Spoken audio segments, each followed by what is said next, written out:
तो मैं कमेंट सबके देखती हूँ, मुझे बहुत अच्छा लगता है आप लोगों के अच्छे अच्छे कमेंट्स देख के। और तो दिल से थैंक यू आप लोगों को कि आप लोग मेरा वीडियो देखते हैं और इतना प्यार देते हैं, उसके लिए बहुत बहुत हाय फ्रेंड्स, आई बहुत वो बने होंगे धन्यवाद। वीडियो देख करके आप लोगों को कुछ समझ में आ ही गया होगा। अगर नहीं समझ आया तो प्लीज़ मेरे वीडियो का लास्ट तक बने रहें, पूरी डिटेल से समझाते हैं। आप लोगों को पता है कि आप लोग जो पवन सिंह और ज्योति सिंह एक साथ हुए उसका कमेंट किए हैं वो पढ़ती है, और इसी कारण बबीता दीदी के कारण ही ये दोनों एक साथ हो पाए हैं।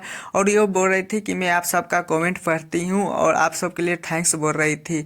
और आपको पता ही है कि पवन सिंह ज्योति सिंह के कितनी कंट्रोवर्सियाँ, कितने विवादों के कारण एक साथ हो पाए हैं, और जो लोग भी नहीं जानते थे वो भी गलत थलग बोलते रहते थे। लेकिन ये दोनों का आमना सामना हुआ, उसके बाद निर्णय कुछ लिया गया था, उसके बाद एक साथ हो गया। इसी बात पे एक सॉन्ग रिलीज कर रहे हैं पवन भैया, और बोले थे कि इसी बात पे एक खुशखबरी फैन के लिए एक धमाल सॉन्ग देंगे। और आपको बता दें ये जल्द ही लॉन्च होने वाली है। और आप लोग प्लीज़ कमेंट में जरूर बताइएगा ये गिफ्ट आप लोगों को पसंद पड़ रहा है या नहीं। हाँ, मैं चैनल है तो चैनल को सब्सक्राइब, वीडियो को लाइक करें, कमेंट में जरूर लिखिएगा कि कितने बेसब्री से इंतजार है। हाँ, टाटा बाय बाय, आज के लिए इतना ही, फिर मिलते हैं नेक्स्ट वीडियो के साथ।